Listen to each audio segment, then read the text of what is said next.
In this English lesson, I wanted to help you learn the English phrase, to run the risk. This is a phrase we use when we're talking about something that might happen if you don't do something else. Here's a good example.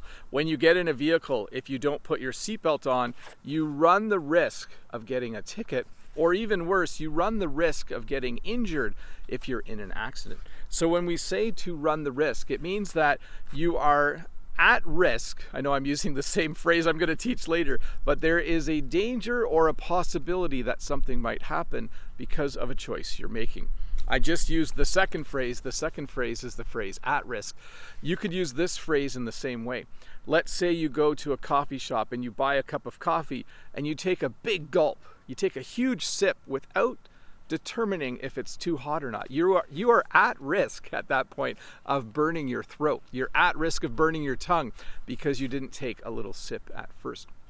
So to review, when you run the risk, it means that you do something and there's a possibility that something else might happen if you do that. If I go to class without a lesson plan, I run the risk of the students being all crazy and not knowing what to do.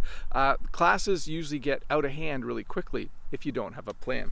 And the similar phrase, at risk, to review, if I went to class without a lesson plan, I would be at risk of the principal getting annoyed with me because the class was not well run. So, to run the risk and at risk, two very similar phrases that talk about something that might happen if you do something else. There's usually a relation between the two.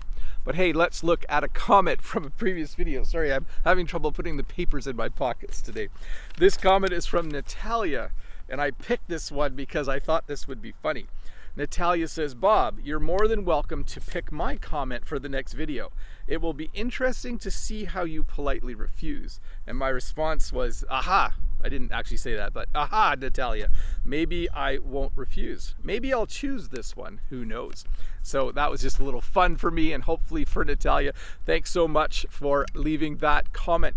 How do I pick the comments? Well, I just read through them, and usually there's one that makes me laugh or smile, or it's just a great question, or it relates to the past lesson. There's really no rhyme or reason to how I pick them. I just pick ones that strike me as being kind of cool or interesting. And I try not to pick the same person every day. I always try to pick someone new. There's kind of a bit of a rotation. I actually keep track. If I choose a comment from someone, I won't choose their comment again for a few days because I feel like it's good to have some variety in the comments I choose.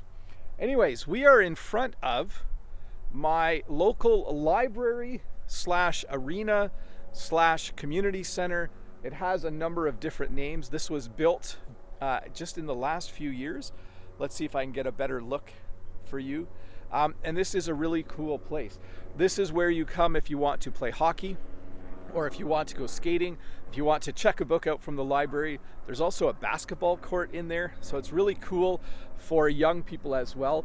There's an enormous walking track around the outside of the ice rink. So older people often come and they will walk in the winter. And what did we use this for mostly? Mostly we've been using this as a vaccination center. It's closed now, but for months on end, this was a mass vaccination center for COVID vaccines. This is actually where, I think I got my second vaccine. I can hardly remember now. Jen got her second vaccine here, I think. I can't remember where I got mine. Anyways, see you in a couple days with another short English lesson. Bye.